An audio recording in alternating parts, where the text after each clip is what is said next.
à l'oasis de la Nourrice. On est dans la plaine de Fourreau, à la Barque. Et qu'est-ce que c'est qu'une oasis? On va le découvrir ensemble aujourd'hui. C'est d'abord un lieu ressource, un lieu où on partage et où on accueille des personnes de l'extérieur.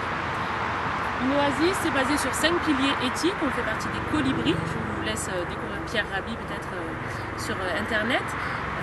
Le premier pilier, c'est l'autonomie alimentaire. Donc on est en train de cultiver toute l'année pour notre autoconsommation et pour pouvoir partager aussi avec d'autres personnes. Elle est basée aussi sur la sobriété énergétique. Ça veut dire que pour chaque énergie qu'on va utiliser ici, on va réfléchir en amont sur comment les économiser, comment les produire nous-mêmes. Ensuite, c'est basé sur le partage et la mutualisation. Ici, on est plusieurs gardiens du lieu, on est associés, on accueille d'autres personnes et on mutualise au maximum la buanderie, les espaces extérieurs, etc. Sur la gouvernance partagée aussi, ici on prend les décisions tous ensemble, y compris les gens qui viennent de l'extérieur à travers l'association que vous représentez.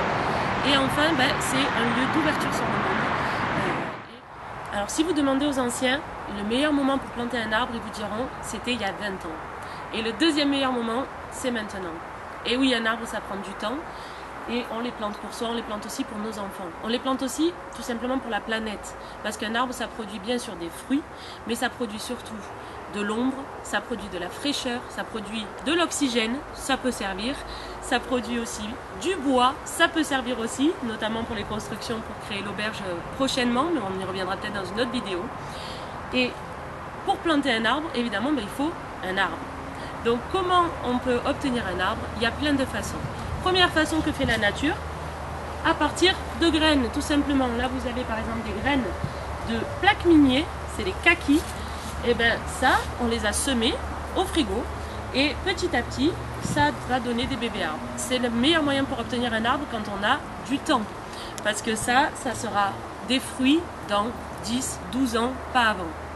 Une autre façon de faire des arbres et d'en obtenir, c'est de faire des boutures. Vous prenez des petits morceaux d'un arbre adulte et vous allez les bouturer et prier pour que des racines sortent et que ça devienne un autre arbre. C'est pareil, ça prend du temps. Ce qu'on fait ici à la Nourrice, c'est des marcottes. On va prendre une branche déjà formée, c'est le cas de celle-ci, et on va mettre de la terre autour en la scarifiant et en fermant bien, en la mettant bien au chaud, pendant plusieurs mois. On est en train de les faire en ce moment pour que, en février, il y ait eu des racines qui se soient bien développées sur les troncs et qu'on puisse couper le cordon avec l'arbre mère et planter ça directement en terre. On a gagné comme ça une saison complète et des arbres déjà formés qui auraient pris sinon 3 ou 4 ans pour atteindre la même taille. Et puis, si vous n'avez pas le temps de faire tout ça ou que vous n'êtes pas encore venu à l'oasis pour apprendre à le faire, il y a une autre façon de faire, c'est aussi de les acheter. Et là, vous avez tous les arbres, et notamment chez Terre d'Avenir, chez Caro, parce qu'ils sont magnifiques. Elle travaille avec des producteurs locaux et des arbres qui sont super bien adaptés pour notre terroir ici. Une fois que vous avez votre arbre, il s'agit maintenant de le planter. Et comment on plante un arbre? On ne va pas le faire aujourd'hui, mais nous, dimanche, c'est ici qu'on va planter les 50 premiers arbres de la Nourrice et toutes les lianes aussi, les kiwis, etc. Pour planter un arbre, quelques astuces. La première, c'est que les arbres vivent en famille, comme dans la forêt, c'est ce que je disais tout à l'heure.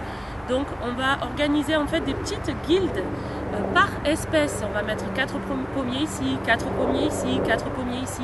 Pourquoi? Parce qu'ils ont besoin les uns des autres pour faire à travers leurs racines notamment. Et je vous renvoie à un super documentaire qui s'appelle L'intelligence des arbres.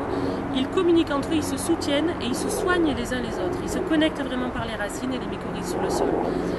Par contre, s'il y a un ravageur qui arrive, notamment le carpocaps par exemple sur les pommes, ce qui fait les petits trous noirs là, on est bien content de les avoir séparés à plusieurs endroits parce qu'ils ne vont pas forcément attaquer tout le monde. C'est ce que fait la nature et c'est ce qu'on va faire nous dimanche.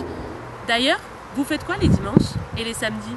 Parce qu'à l'Oasis, on vous propose de venir participer, de devenir adhérente de l'association et de pouvoir être formé sur toutes les techniques de la permaculture et travailler tous ensemble pour des journées super conviviales tous les samedis, des chantiers participatifs tous les mois, en fonction de ce qui se passe dans la saison, parce que notre conviction c'est que c'est ensemble qu'on va réussir à rendre possible l'impossible. À bientôt!